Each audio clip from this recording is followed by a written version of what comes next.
I, 29 female, have a civil relationship with my ex, 29 male, despite him cheating on me with my sister, 32 female. My sister is now demanding I have a relationship with her too. I, 29 female, I'm the youngest of four. I have a brother, 35 male, and twin siblings, 32 male and 32 female. This is about my sister. Buckle up, this is a long one. From the moment I could remember, my sister has always hated me. Not the typical hate between siblings, but true hate. Everything I did she had to outdo, every boy I liked she had to have first. She has gone out of her way to bully me more times than I can remember. The only people who stepped in were my brothers. My father was absent due to his work, and my mother clearly had a favorite, and that wasn't me. I learned early on that I needed to protect myself, and if it wasn't for my brother and best friend, 29 male, I'm pretty sure my self-esteem would have plummeted. The stories I have relating to my sister's and mother's abuse could be written into a novel, and there's far too many. Anyway, fast forward to my college days when I kept low contact with my mother and no contact with my sister. I met a guy. We dated for 2 years. We fell in love, the usual stuff. Then on the day of my graduation party, I caught him and my sister doing the nasty in the guest house. Well, that partly quickly turned into a disaster. Turns out their affair had been going on for 4 months and she claimed to be in love with him and was carrying his child. Mother begged me, literally this woman begged me, to let my boyfriend go, to make that sacrifice for my only sister. Her literal words, by the way. By the time that party was over, my ex barely escaped without getting beaten to death by my brothers, uncles, and my one crazy aunt. Love that woman. I did even in fact break up with him on the spot, but not for my sister or mother, but because he betrayed me. I knew I couldn't trust him, and thanks to the wonderful support system I have, I knew I deserved better. After that disaster, I moved to the other side of the country to begin my new job. Now, I'm highly in demand in my field due to my degrees and specialties, which has allowed me to rise up in the ranks quite quickly and earn far more than I could spend as I live in a rather modest way, with the only thing I splurge on being trips and food. In those 7 years living away from most of my family, I haven't spoken to my mother or sister. I almost cut my dad off too for being too impartial, but he ended up divorcing my mother and realized how many times he failed to stand up for me during my childhood. All thanks to my brothers, by the way. He begged to reconnect a few months after my graduation party, and we've had a strong relationship since, just as I always have with my brothers. The whole family basically abandoned my mother and sister, and only kept contact for the sake of the child, a child they've attempted to use as leverage in many cases, but that's a story for another time. My ex had a little sister, one which I adored and dearly missed with the time away. About a year when I left our hometown, she contacted me via Instagram. She was attending college in my state and expressed how much she missed me, and after a few messages along with a coffee date, we reconnected. She kept me updated on the saga that was my sister and her brother's relationship. Not that I asked her to. I quickly found out her brother dumped my sister after the child was born.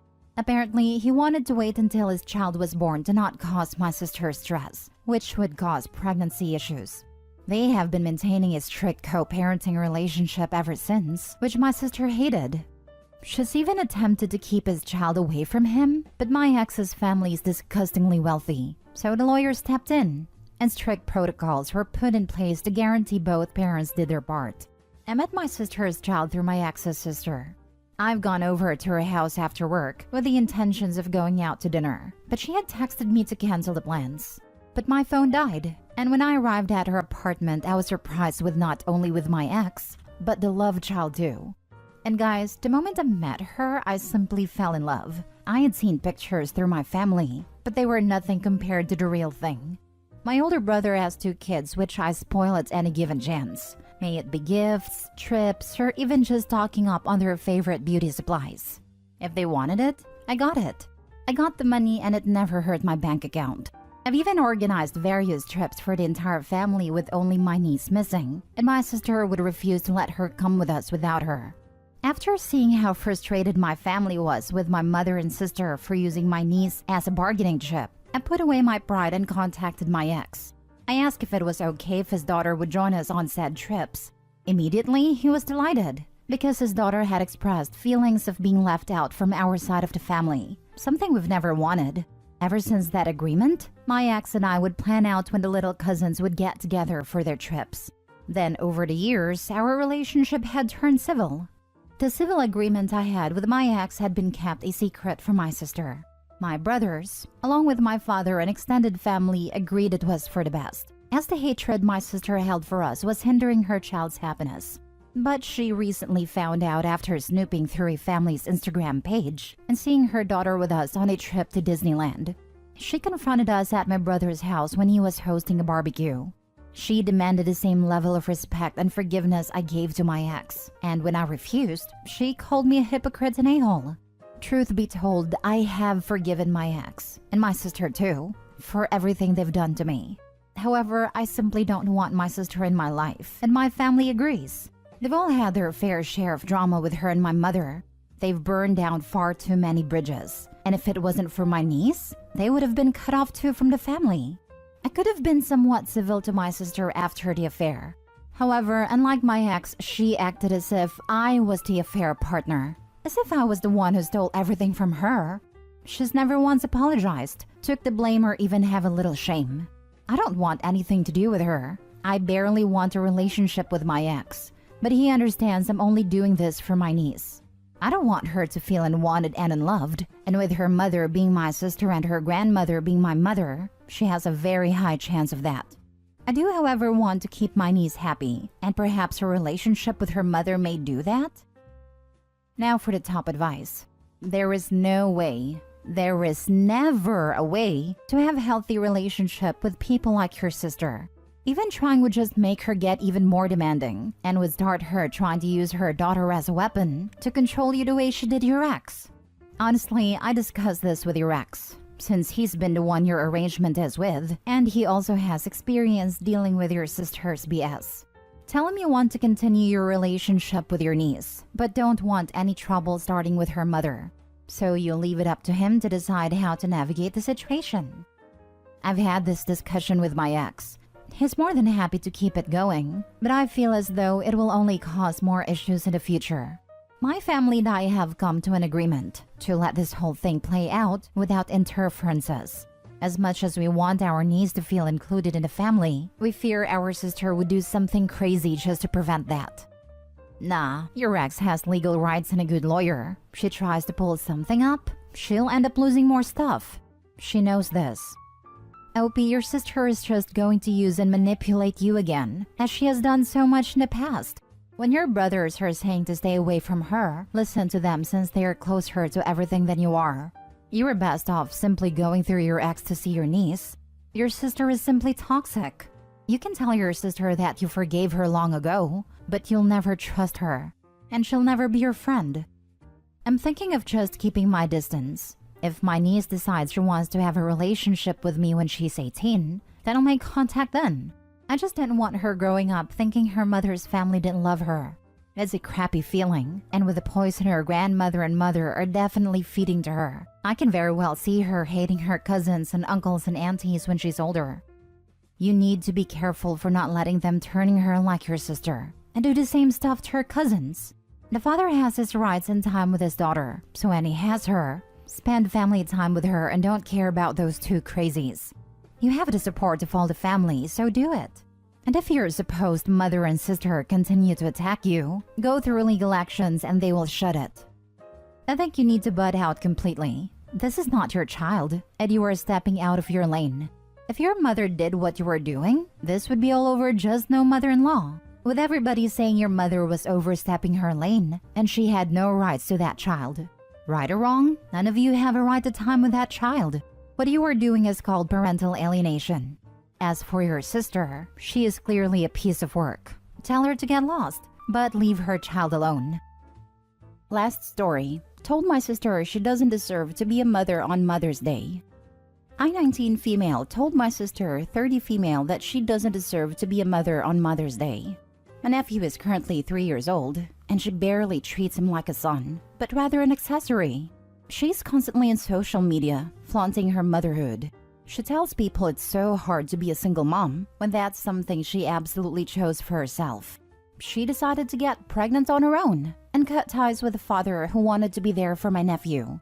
Just recently, my sister left for another state to work on herself and her finances.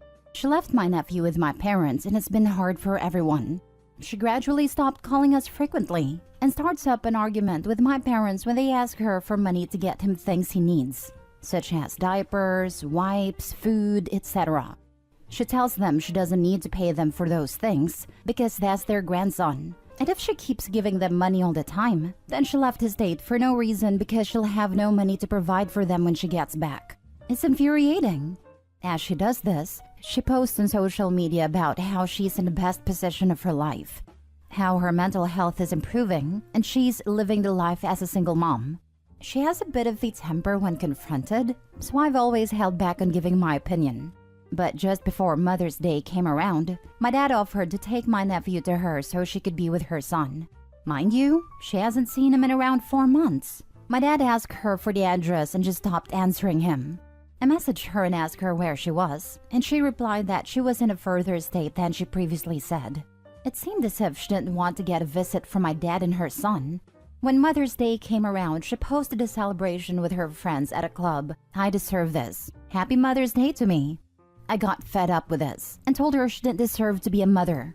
I told her that she doesn't deserve to have such a beautiful son, and he's going to absolutely hate her and forget her when he begins to understand why she isn't around. My parents said I was wrong about this. Edit: I'd like to make a few things clear. The father is not in the picture. He met my nephew just once when he was 1. He had the interest to be in his life to create one with my sister, not for the well-being of my nephew. He's just as bad, I believe.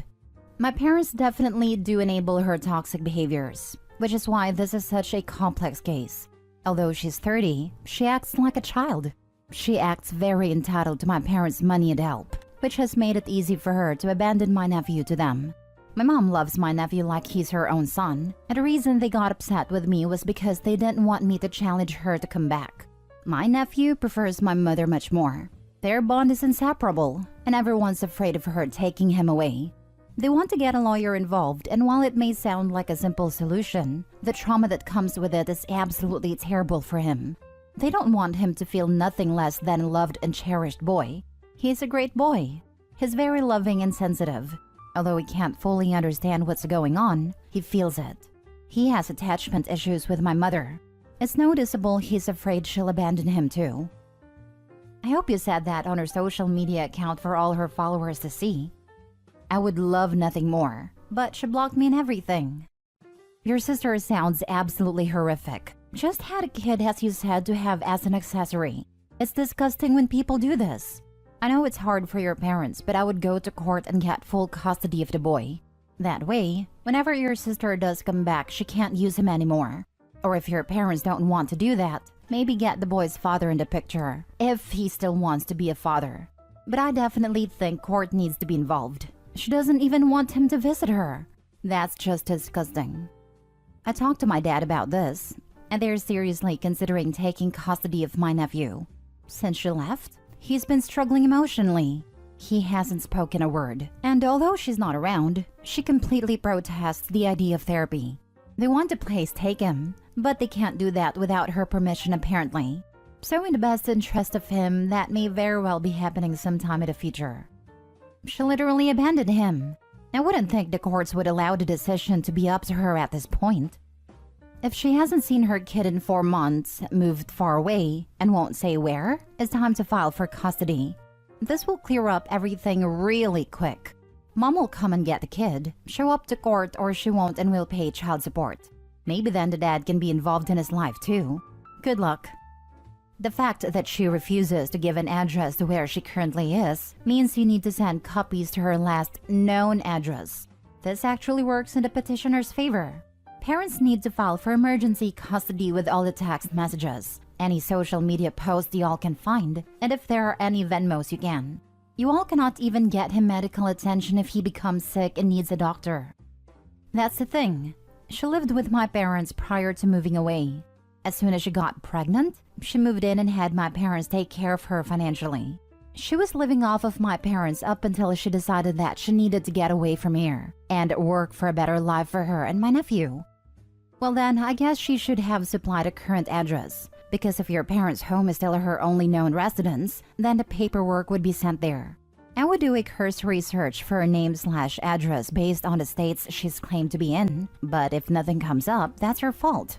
An emergency order is normally done on the dates filed with the courts. In the address section, your parents can also just write unknown. The court may attempt to call her during the hearing, but if she doesn't pick up, they are not going to waste time waiting more than that day. The order will be temporary, and they can get paperwork to file for more permanent custody while there. Child services may be called in during the emergency custody period to assess an attempt to track down both biological parents. But if y'all don't know who the father is and she refuses to name him, then the decision will be whether to keep him with your parents or your sister, if she even wants him.